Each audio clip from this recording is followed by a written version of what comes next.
Bonjour à tous. Alors aujourd'hui, je vais vous communiquer un message de votre ange gardien. J'utilise le jeu Communiquer avec son ange gardien de Marilyn Coulombe. Alors, ce qu'il faut que vous sachiez, c'est que l'énergie ne connaît ni temps ni espace, ce qui fait que quel que soit le moment auquel vous allez regarder la vidéo, de toute façon, vous pouvez avoir votre message. Alors, la manière dont je vais m'y prendre, c'est que, bon, j'ai déjà mélangé, purifié le jeu, hein. Donc, la manière dont je vais m'y prendre, c'est que je vais tirer 3 cartes.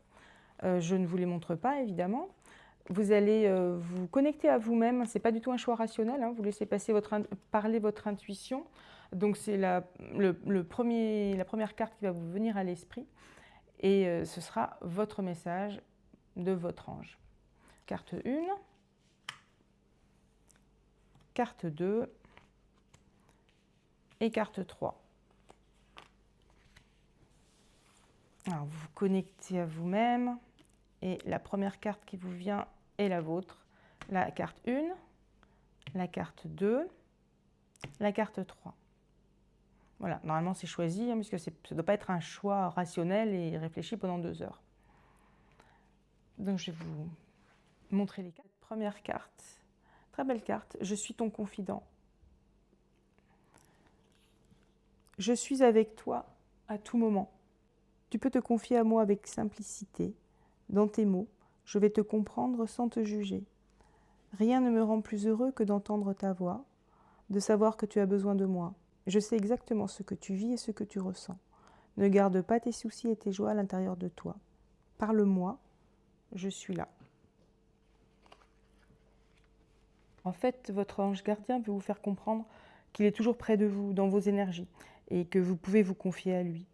Vous pouvez lui dire tout ce que vous ressentez, vous pouvez lui communiquer toutes vos peines, vos joies, vos interrogations. Souvent, on ne communique pas assez avec eux, ils le disent d'ailleurs, hein. Donc n'hésitez pas à lui raconter votre journée, vos aventures, vos expériences, parce qu'évidemment, il a tout vu, tout entendu, mais ça fait du bien de parler avec quelqu'un qui vous comprend. Et puis, bah, vous pouvez le faire de différentes manières, hein, ça c'est comme vous voulez, soit à l'oral, à voix haute, soit dans votre tête, hein, dans votre cœur, soit par écrit même, hein. Et contrairement à nous les humains, votre ange gardien ne vous jugera jamais. Bah, peu importe ce que vous ayez fait, peu importe même la manière dont vous vous adressez à lui. Enfin, moi, je vous conseille de le faire avec respect. C'est normal dans un échange. Vous le feriez avec votre ami. Bah, évidemment que vous le faites avec les êtres d'autres dimensions également. Vous pouvez vous adresser à lui, mais même si vous êtes totalement bouleversé, si vous êtes en colère, si vous n'êtes pas clair, vous savez que lui, il vous comprendra de toute façon et ça vous fera toujours du bien et ça vous aidera à prendre conscience que vous pouvez toujours compter sur votre ange gardien. Ça vous aidera à remonter dans vos énergies si vous avez besoin. Ça, c'était pour la première carte. On va passer maintenant à la deuxième.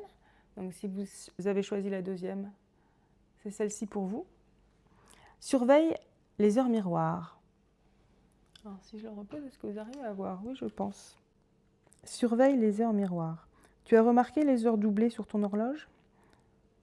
Alors, vous pouvez, je précise juste, d'ailleurs j'y pense, si jamais certains d'entre vous ne savent pas ce que sont des heures miroirs, mais comme le mot l'indique, comme le nom l'indique, ce sont des heures que vous pouvez retourner. Alors sur la carte, par exemple, vous avez 10h10. Bon, bah, 10h10, c'est une heure miroir. Et ça peut faire partie des signes de l'au-delà. Donc, je reprends. Tu as remarqué les heures doublées sur ton horloge? C'est bien moi qui veux attirer ton attention. Je cherche à te faire comprendre que j'approuve ce que tu penses en ce moment. Je suis d'accord également avec ce que tu dis et ce que tu veux dans ta vie. Alors par ce signe, je veux te dire de continuer. Tu es sur la bonne voie. Donc cette carte peut être une indication que votre ange gardien est d'accord avec ce que vous faites ou avec ce que vous pensez en ce moment. Et donc c'est un message pour vous apprendre à vous arrêter lorsque vous verrez des heures miroirs, donc je ne sais pas moi, 11h11, 12h12, 13h13, etc., etc. Et à observer vos pensées à ce moment-là, parce que là, vous êtes dans le juste.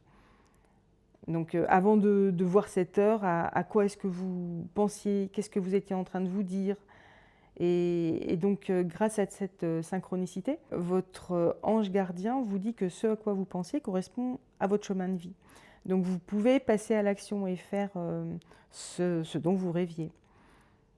Par exemple, si vous pensiez au fait que vous aimeriez changer de travail et que vos yeux ont été attirés par une heure miroir, eh bien, ça peut être un signe que votre ange gardien vous appuie dans cette intention. Et puis alors, si vous faites partie de ceux, comme je l'étais avant, qui ne remarquaient pas les heures miroirs, cette carte vous indique que dans les prochains jours, ça vaut peut-être la peine que vous y prêtiez attention. Bon, alors c'est pas la peine d'aller plus loin dans l'interprétation des chiffres, hein, mais juste, voilà, vous faites une petite pause et vous vous analysez lorsque vous voyez une de ces heures. Donc voilà, ça c'était pour la carte numéro 2. Nous passons à la dernière carte. Si vous avez choisi la carte numéro 3, sois attentif à tes rêves. La nuit est parfaite pour nos rencontres. C'est alors que nous nous retrouvons, toi et moi, pour faire le point. Chaque fois que tu dors, ton âme vient me rejoindre et ensemble nous regardons où tu en es. Je te donne des informations et des conseils sur ce qui va suivre dans ta vie. Utilise tes rêves pour être plus conscient de ces moments. Alors ce qu'il faut que vous sachiez, c'est que lorsque l'on dort, notre âme ne reste pas dans notre corps. Nous faisons tous des sorties hors du corps. Alors certaines personnes peuvent faire des sorties hors du corps conscientes. C'est d'ailleurs très fort et très agréable, mais même sans faire de sortie hors du corps volontaire et consciente, de toute façon on en fait dès qu'on dort. Et donc votre ange gardien vous donne rendez-vous dans vos rêves pour vous livrer les réponses à vos questions, pour vous aider à comprendre ce que vous vivez. C'est votre subconscient qui décide des images que vous rapportez dans ces songes. Alors parfois on voit réellement notre ange, parfois non, il est transformé en diverses images qui s'incorporent à un rêve. Lorsqu'on vit par exemple dans des rêves, lorsqu'on s'en souvient et qu'il y avait beaucoup de lumière, de couleurs vives, c'est souvent le signe d'une rencontre spirituelle avec notre ange gardien. Et les sensations de légèreté, d'euphorie qui accompagnent certains rêves sont également le signe du passage de votre ange. Alors, vous pouvez par exemple profiter de votre sommeil pour poser à votre ange gardien des questions auxquelles vous ne trouvez pas de réponse. Et peut-être qu'au réveil, hein, dans ces cas-là, vous aurez la réponse. Voilà, c'était pour les messages d'aujourd'hui. Je vous souhaite une excellente journée et je vous dis à très bientôt. Si vous avez aimé, pensez à liker, pensez à vous abonner pour avoir d'autres messages et d'autres conseils. À très bientôt.